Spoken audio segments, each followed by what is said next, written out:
স্কটল্যান্ডের মিল্টন গ্রাম। পাহাড় আর সবুজে ঘেরা এই গ্রামে একটি সুন্দর পুরনো ব্রিজ আছে, নাম ওভারটন ব্রিজ।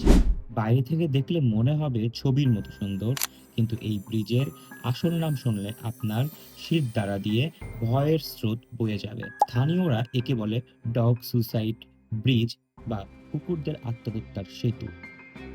কেন গত ৭০ বছর ধরে শত শত কুকুর এই ব্রিজের একটি নির্দিষ্ট জায়গা থেকে নিচে লাফ দিয়ে আত্মহত্যা করেছে?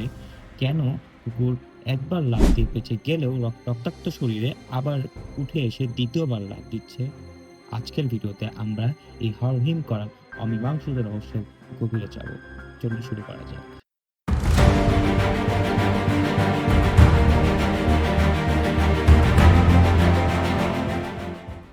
ঘটনার শুরু ১৯৫০ সালের দিকে। স্থানীয়রা খেয়াল করলেন, যখনই কেউ তাদের প্রিয় কুকুর নিয়ে এই ব্রিজের উপর দিয়ে হাঁটে, হঠাৎ করেই শান্ত কুকুরটি অদ্ভুত আচরণ শুরু করে।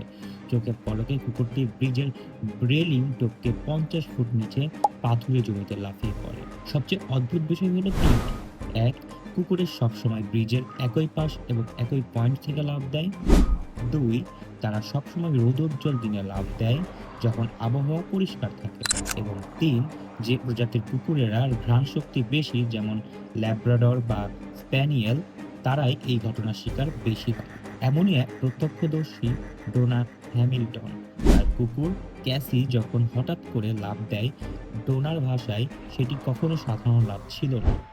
মনে হচ্ছিল তাকে কেউ টেনে নিয়ে গেল, অথবা সে সম্মোহন বা হিপনোটিজমের শিকার হয়েছিল। কেন এমনটা হচ্ছে? স্থানীয় মানুষের মুখে মুখে ফেরে এক ভূতের গল্প। এই ব্রিজের ঠিক পাশেই আছে বিশাল এক প্রাচীন বাড়ি, নাম ওভারটন হাউস।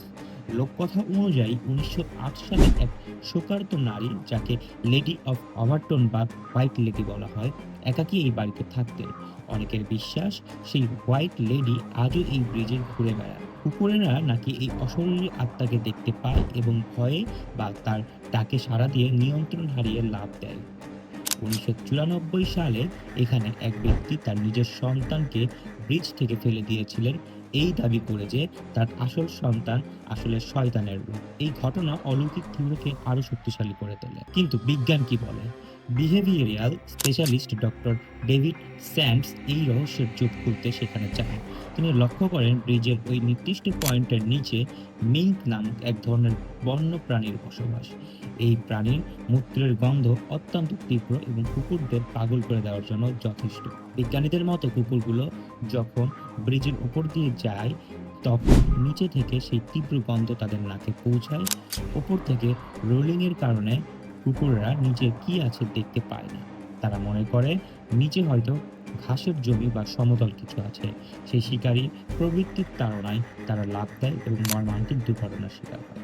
বিজ্ঞানের ব্যাখ্যা যুক্তিযুক্ত মনে হলেও কিছু প্রশ্ন থেকেই যায়। যদি গন্ধই কারণ হয়, তবে কেন শুধু রৌদ্রোজ্জ্বল দিনেই তারা লাফ দেয়? কেন একই জায়গা থেকে? আর কেনই বা একবার বেঁচে যাওয়া কুকুর আবার উঠে এসে লাফ দিতে চায়? ওভারটন ব্রিজ আজও এক অমীমাংসিত রহস্য। হয়তো এর উত্তর বিজ্ঞান আছে, অথবা হয়তো এমন কিছু যা আমাদের কল্পনার বাইরে।